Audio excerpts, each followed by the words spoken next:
বলিউডের এক সময়ের ঝলমলে তারকা আশিকি ছবি চিরস্মরণীয় নায়িকা অনু আগরওয়াল। মাত্র এক ছবিতেই তিনি হয়ে উঠেছিলেন ৯০-এর দশকের স্টাইল আইকন। অভিনয়ের ভঙ্গি, চোখের ভাষা আর সৌন্দর্য সব মিলিয়ে একেবারে আলাদা ছিলেন তিনি। আশিকি ছবির পর মনে করা হয়েছিল এই নায়িকার কেরিয়ার কেবল উপরে উঠবে, কিন্তু বাস্তব জীবন সিনেমার গল্পের মতো চলে না। হঠাৎ করেই অনু হারিয়ে যান রূপালী পর্দা থেকে। মিডিয়া পাড়ায় তখন এরকম গুজবও ছড়িয়েছিল যে প্রেমে ব্যর্থ হয়ে তিনি অভিনয়ে উৎসাহ হারিয়ে ফেলেছেন। আসলে কোনো গুজব বা গসিপে তার বাস্তব গল্পের ধারে কাছেও ছিল না। ১৯৯৯ সালের এক রাতে সড়ক দুর্ঘটনায় মারাত্মক আহত হন অনু। গাড়ি উল্টে গিয়ে তার মাথায় গুরুতর আঘাত লাগে। তিনি কোমায় চলে যান টানা ২৯ দিন।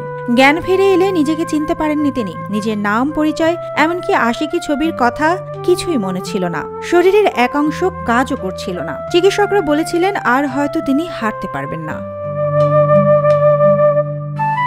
কিন্তু এখানেই থেমে যাননি অনু। চিকিৎসার পাশাপাশি নিজেই শুরু করেন নিজেকে ফিরে পাওয়ার চেষ্টা। যোগব্যায়াম, মেডিটেশন, ধ্যান এগুলো ধীরে ধীরে তাকে মানসিকভাবে শক্ত করে তোলে। একসময় ফিজিক্যাল থেরাপির মাধ্যমে আবার হাঁটতে শেখেন, আর এই প্রক্রিয়াটাই বদলে দেয় তার জীবন দর্শন। ২০১৫ সালে অনু আগরওয়াল লিখেন আত্মজীবনী answer memoir of a girl who came back from the death. এখানেই তিনি তুলে ধরেছেন বলিউডের উজ্জ্বল জীবন থেকে হঠাৎ করেই সব হারিয়ে ফেলার পর কিভাবে নতুন এক অনু হয়ে ওঠেন তিনি। বর্তমানে অনু আগরওয়াল বেঙ্গালুরুতে থাকেন। বড় কোনো বিলাসিতা নেই, গ্ল্যামার নেই, কিন্তু আছে এক ধরনের মানসিক শান্তি। তিনি এখন শিশুদের যোগব্যায়াম শেখান, বিভিন্ন ওয়েলনেস প্রোগ্রামে অংশ নেন। অনু আগরওয়ালের জীবনের এই গল্প মনে করিয়ে দেয়, খ্যাতি ক্ষণস্থায়ী হলেও সাহস আর আত্মবিশ্বাস এই দুটো থাকলে মানুষ আবার ঘুরে দাঁড়াতে পারে।